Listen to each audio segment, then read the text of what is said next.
Profit की बातें तो सभी करते हैं जनाब, बट अगर लॉस हो गया तब क्या करना है कोई नहीं बताता। तो आज का जो ये वीडियो है ये बहुत ही इन्फॉर्मेटिव होने वाला है सभी के लिए। मैं अपने पर्सनल एक्सपीरियंस भी शेयर करूँगा और जो एक्चुअली हुआ है वो भी आपको दिखाऊंगा।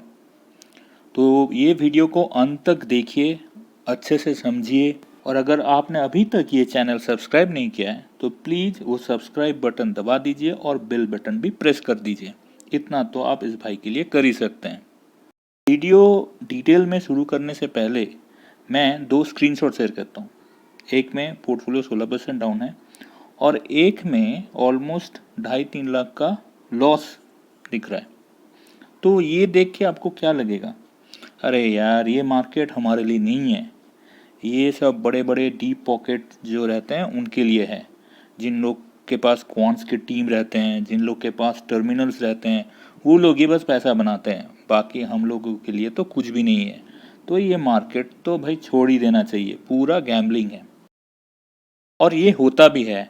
एक सर्वे के अनुसार देखा गया है कि ऑलमोस्ट 70 to 75% जो न्यू टाइम इन्वेस्टर है और बिगिनर्स हैं वो अपना फर्स्ट लॉस के बाद मार्केट छोड़ ही देते हैं, और बाकी जो लोग बचे रहते हैं वो लोग बन जाते हैं लॉन्ग टर्म इन्वेस्टर्स, जो ना अपने पोर्टफोलियो को चेक करते हैं ना वो पर्टिकुलर स्टॉक जिसमें उन्होंने लॉस खाया वो चेक करते हैं। बट किसी ने आपको ये कभी बताया है कि अगर आप उस पर्टिकुलर स्टॉक में अगर रिसर्च करते, थोड़ा बहुत आपका इंट्यूशन लेके चलते एंड थोड़ा एवरेजिंग करते, तो हो सकता है बाद में जाके आप जो लॉस आपको हुआ था वो लॉस ब्रेक इवन हो जाता। ये कोई नहीं बताता। बट आज के इस वीडियो में मैं आपको फर्स्ट कुछ चीज़ें बताऊंगा जिस कारण से एक्चुअली जो रिटेल इन्वेस्टर और जो फर्स्ट टाइम जो रिटेल इन्वेस्टर रहते हैं उन लोग को लॉस होता है। एंड सेकेंड, अगर आपको लॉस हो भी जाता है कोई पर्टिकुलर ट्रेड में या कोई पर्टिकुलर एक सीजन में, तो उस लॉस से आप कैसे उभरोगे मेंटली और एंड ऑल्सो फिनेंशियली। तो let's first discuss the reasons behind the big losses.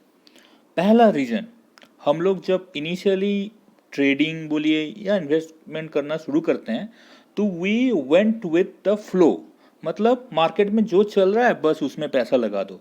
इसका टिप आया, लो इसमें पैसा लगा दो। उधर मनी कंट्रोल साइट में 3 स्टॉक के ऊपर बाय रिकमेंडेशन आया है, चलो इसमें पैसा लगा लो। अपना खुद का रिसर्च एकदम जीरो। सेकेंड पॉइंट, हम लोग जब भी कोई बड़ा अमाउंट इन्वेस्ट या ट्रेड भी करते हैं तो इनिशियल फेज में हम लोग स्टॉप लॉस वाला कॉन्सेप्ट लगाना ही भूल जाते हैं।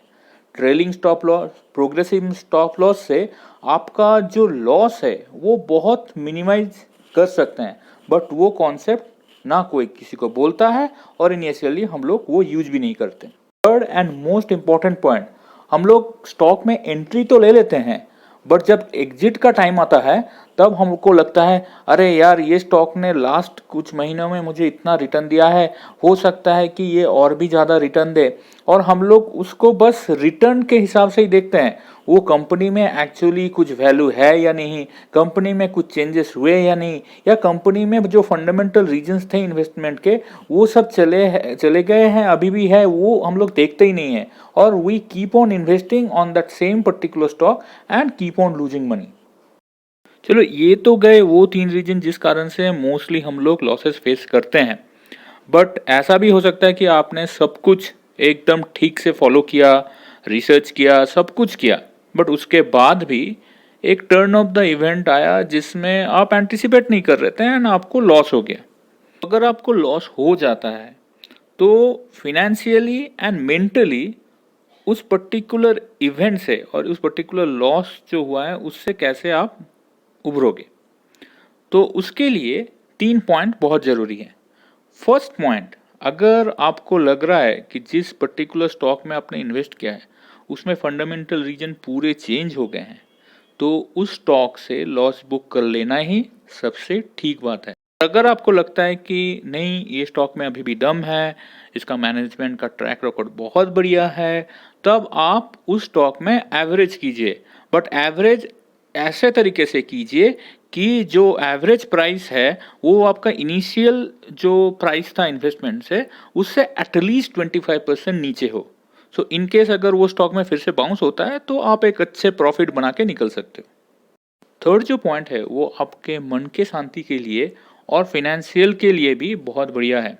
अगर आपके ट्रेड ठीक से नहीं जा रहे, आपको लॉस हो रहे हैं, तो just take a break. Take a break for at least 2-3 days. से घूम फिर आइए या अपने फैमिली के साथ टाइम स्पेंड कर कीजिए, अपने बच्चों के साथ टाइम स्पेंड कीजिए। इससे क्या होता है कि आपके मन में स्थिरता आएगी। And stay away from the terminal till you feel refreshed. तो ये सब बातें मैं अपने पर्सनल एक्सपीरियंस से आपके साथ शेयर कर रहा हूँ। और जो जो लॉस मैंने आपको इनिशियली दिखाया था इस वीडियो में, वो जो लॉस थे वो भी मैं कवर कर पाया मोस्टली, एंड कुछ में तो मैंने उसके ऊपर भी प्रॉफिट बनाए। तो अगर आपको ये वीडियो अच्छे लगे, मेरे सजेशंस अच्छे लगे, तो please subscribe this channel. Thanks for watching.